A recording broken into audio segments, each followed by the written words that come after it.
السلام عليكم ورحمة الله وبركاته. اللهم صل وسلم وبارك على سيدنا محمد وعلى آله وأصحابه أجمعين. ازيكم يا أحلى جمهور في الدنيا؟ عاملين ايه؟ يا رب تكونوا بخير. لو نفسكم بقى تشربوا حاجة كده حلوة ويكون طعمها مسكر، طبعا بقالنا كتير قوي عاملين مقاطعة للمنتجات بتاعة البعدة اللي ما يتسموش، فطبيعي ان احنا نشجع المنتج المحلي او المنتج الطبيعي، وخاصة ان في اوقات كتير ما بنلاقيش المنتج المحلي متوفر. فاقرب حاجة ويعني متوفرة في كل بيت هو الليمون. نعمل عصير الليمونادة ده اللي بيفكرنا بايام الزمن الجميل كده وبيرجعنا لايام امهاتنا وجداتنا. تمام. اللي هم كانوا بيعملوه فيه في اي وقت بيجي فيه ضيوف على غفلة ومش عاملين حسابنا ان حد جاي لنا. فاقرب حاجة واسهل حاجة وكانت متوفرة في اي بيت هي الليمون. طبعا مفيش ألذ ولا اطعم من عصير الليمون لما بيتعمل كده وبيكون فريش كده وطازة وجميل. تقدري تعمليه في اي وقت وتشربيه بألف هنا وشفا انتي واسرتك. لو مش متاح عند حضرتك المنتج المحلي اللي الناس كلها بتدور عليه ومش متاح كتير قوي في الاسواق، وغير لو لقيتيه هتلاقي سعره مبالغ فيه. يعني في ناس كده يعني ربنا يهديهم، لما بيتوفر عندهم المنتج المحلي بيرفعوا السعر بتاعه عشان عارفين ان هو نادر جدا في الاسواق. فاحنا بقى ان شاء الله هنعمل مع بعض لاولادنا المنتج الطبيعي بقى اللي هينافس المنتج المحلي ان شاء الله. زي ما حضراتكم شايفين كده، من اقل حاجه تقدري تعملي اي نوع فاكهه متاح عندك. انا الصراحه جالي ضيوف على غفله وما كنتش عامله حسابي على اي حاجه، وما كانش عندي بقى طبعا لا سينا كولا ولا اي حاجه ولا اي منتج محلي. الصراحه برضو دايخه على اي منتج محلي مش لاقياه. فما لقيتش قدامي غير الليمون، قلت اعمل لهم بقى عصير ليموناته بقى وايه. هم حظهم بقى ان هم جم وانا مش عامله حسابي، وطبعا الليمون بيكون متوفر في اي بيت. تقدري حضرتك تجيبي الليمون وتقطعيه كده زي ما حضرتك شفتي معايا، بشيل الجناب بتاعته اللي هي الاطراف ديت من اليمين ومن الشمال زي ما حضرتك شايفة كده، وبقطع الليمون على 4 اجزاء. انا ما كانش متوفر عندي غير الليمون الاصفر، لو متاح عند حضرتك الليمون الاخضر هيكون نتيجته افضل كمان بكتير. زي ما حضرتك شايفة برضو لو تلاحظي انا مش بشيل القشر بتاع الليمون خالص، انا كل اللي انا بعمله ان انا بشيل الجناب بتاعة الليمونة، وبقطع الليمونة على 4 اجزاء، وبشيل البذر بتاعها او البذور اللي بتكون جواها بتخلص منها علشان ما تعملش مرارة. مش بقشر الليمونة خالص، ما تقلقيش عمرها ما هتمرر معاكي.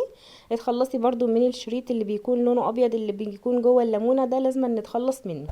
تمام. في تكاية هنا بقى هنعملها علشان خاطر الليمون ما يمررش معانا اثناء ما احنا بنضربه في الخلاط. ايه هي بقى يا ست الكل؟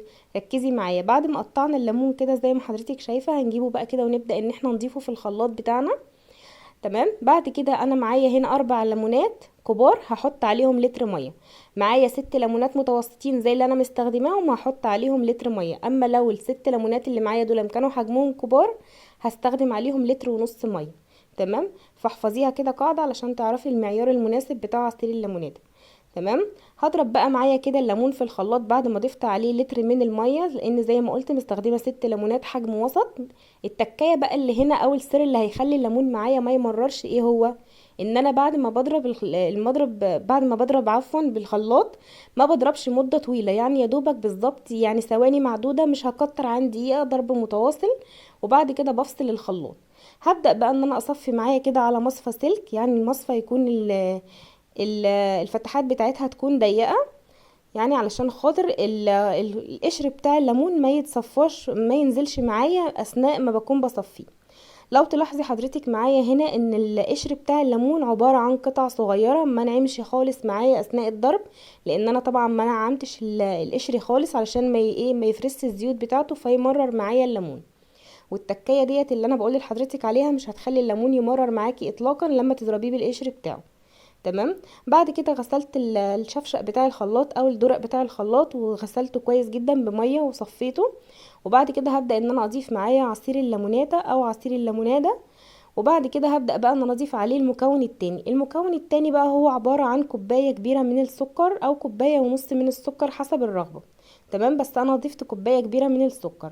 المكون برضو التاني اللي هضيفه عليه طبعا يعني هيخلي معايا العصير يكون فومي، ويخلي العصير بتاع الليمونيه ده يعمل رغوه معايا وفوم كده على الوش. وهو كوبايه من التلج المجروش، او بما يعادل 4 مكعبات ل5 مكعبات كبار من التلج المجروش. وابدا ان انا اضيفهم كده معايا في الخلاط زي ما حضرتك شايفه. تمام. هنا بقى اقدر ان انا اضرب ممكن دقيقه دقيقتين 3، مفيش اي مشكله خالص، مش هقلق اطلاقا ان ممكن الليمون معايا يمرر ولا اي حاجه. لان انا اتخلصت من القشر بتاعه. تمام. بعد كده بقى بجيب الشوبات بتاعتي اللي هقدم فيها العصير، زي ما حضرتك شايفة الرغوة بسم الله ما شاء الله، او الفوم اللي بيكون على الوش ده. يعني تقدري من ابسط حاجة ومن اقل حاجة تفرحي اولادك وتبسطيهم. وخاصة زي ما قلت ان المنتج المحلي مش متوفر كتير، وطبعا زي ما احنا عارفين ان ما كانش يعني كلنا، فاكيد معظمنا عامل مقاطعة للمنتجات اياها. طبعا ربنا يثبتنا جميعا، وان شاء الله مش هنرجع ابدا للمنتجات دي اطلاقا بامر الله. يعني مش فترة وهتعدي، لا، مقاطعة دايمة بإذن الله. تمام. اعملي بقى عصاير طبيعية في البيت، اشتري منتج محلي، اهم حاجة ان انتي تشجعي منتج بلدك وما ترجعيش تاني للمنتجات بتاعت اللي ما يتسموا دول. تمام. يلا اعملوها بقى وبألف هنا، وربنا يا رب يجعل ما بين ايديكوا خير، ويجعل ما بين ايديكوا حسن، اللهم امين يا رب العالمين. تمام. فضلا وليس امرا، لو وصلتوا معايا هنا لنهاية الفيديو اتمنى ان شاء الله كده يكون الفيديو عجبكم، وتشجعوني بلايك وباشتراك في القناة لو اول مرة بتدخلوا قناتي. وما تنسوش لحبايب قلبي لو عجبكم الفيديو تحطوا لي كده تقييم للفيديو، حتى يعني لو 0 من 10 انا راضية بيه، بس قيموا الفيديو باي حاجة علشان خاطر تعليقاتكم بتفرحني. ولو في اي وصفة معينة حابين ان انا اعملها لكم اكتبوا لي في التعليقات، وان شاء الله انزل لكم الفيديو بتاعها قريب. ما تنسوش برضو ان انتوا تعملوا شير مع اصدقائكم علشان اكبر عدد من الناس يستفيد. حابه اقول لحضرتك برضو لو حضرتك عايزه تعملي عصير الليموناده باللبن هيكون حلو جدا، اللي هو الحليب، احنا بنقول في مصر على الحليب لبن. لو حابه ان انتي تعمليه بالحليب وفي امكانك مفيش اي مشكله، هيكون طعمه احلى كمان بكتير. حابه ان انتي تعمليه بالحليب المحلى المكثف على الطريقه البرازيليه هيكون برضو احلى واحلى بكتير. بس انا حبيت ان انا اديكوا يعني فكره، وانتوا عليكوا بقى ان انتوا تختاروا بقى. يعني انا بقى عليا الافكار وانتوا عليكم الاختيار. تمام. حبايب قلبي ان شاء الله استنوني في فيديو جديد ان شاء الله باذن الله. اتمنى الفيديو يعجبكم وتطبقوا الوصفه. حبيت اقول لكم برضو ان من ابسط حاجه بنفرح اولادنا وبنعمل لهم حاجه جميله ان شاء الله، وكمان مفيده ليهم، وكمان الليمون بيكون حلو جدا لجهاز المناعه.